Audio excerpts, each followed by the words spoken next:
पाकिस्तान में हर सियासी जमात ये दावा करती नजर आती है कि एटम बम बनाने वाले हम थे, लेकिन जरा तारीखी पस मंजर के हवाले से देख लेते हैं कि किसका कितना कंट्रीब्यूशन था। सबसे पहले इस प्रोग्राम पर एटम बम के हवाले से अयूब खान के दौर में काम शुरू हुआ, क्योंकि उस दौर में भारत की तरफ से ये चेमगोइयां थी कि भारत एटम बम बनाने पर काम शुरू कर रहा है, जबकि इस प्रोग्राम की पाकिस्तान आमद 1956 से हो चुकी थी। और तब इसके पाकिस्तान लाने का मकसद ये था कि इससे बिजली पैदा की जाए, क्योंकि दूसरी मादनियात जिनमें कोयला है, जिनमें फॉसिल फ्यूल, उसके मुकाबले में एटमी प्रोग्राम से बिजली बनाना ज्यादा मुअस्सर है। फिर भुट्टो का दौर हुकूमत आया, जिसमें पाकिस्तान ने 71 की जंग इंडिया के साथ लड़ी।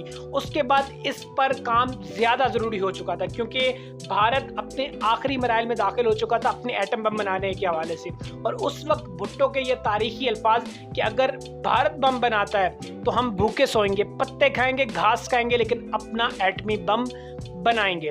फिर आगे इस पर काम चलता रहा। फिर इस पर तेजी से मुनीर अहमद खान साहब ने काम जारी किया और वो प्लूटोनियम की मदद से इस पर यानी एटमी प्रोग्राम पर काम करने से नाकाम रहे। तो फिर 1975 में हॉलैंड से डॉक्टर अब्दुल कदीर खान को स्पेशल इस काम के लिए पाकिस्तान बुलाया गया और फिर उन्होंने इस पर काम जारी रखा। उस वक्त पाकिस्तान पर आलमी बहुत दबाव था कि एटमी बम पर काम रोका जाए, लेकिन भुट्टो ने इनकार किया। भुट्टो के बाद ज़िया ने भी इस पर काम तेजी से जारी रखा और किसी की ना सुनी और इस पर काम चलता रहा। लेकिन ज़िया के हवाले से ये मनफी रवैया पाया जाता है कि 1984 में डॉक्टर अब्दुल कदीर खान ने ज़िया को बता दिया था कि हम एटमी धमाके कोल्ड टेस्ट के हवाले से कर चुके हैं और हम कामयाब हो चुके हैं। लेकिन उस वक्त सोवियत यूनियन टूट रही थी, पाकिस्तान को अमेरिका की हिमायत हासिल थी।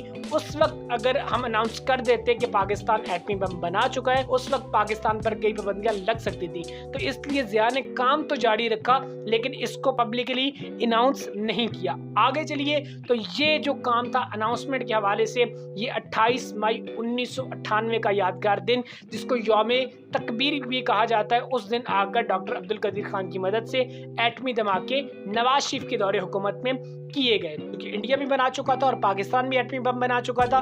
दोनों ममालिक पर काफ़ी पाबंदियां रहीं और काफ़ी एतराज़ात थे, बल्कि अक़वाम मुत्तहिदा ने CTBT का कॉन्ट्रैक्ट था, उस पर साइन करने के लिए दोनों ममालिक को मजबूर किया कि ये जो एटम बम की सारा प्रोसेस है इसको नहीं चलाया जाएगा, वो कॉन्ट्रैक्ट साइन करना था। तो पाकिस्तान ने ये कहकर जान छुड़वाई कि पहले भारत इस पर साइन करे, फिर हम भी करने को इस पर तैयार है, क्योंकि हमने तो अपनी हिफाजत के लिए ये एटम बम बनाया, लेकिन भारत इस पर साइन करने को तैयार कतअन नहीं था।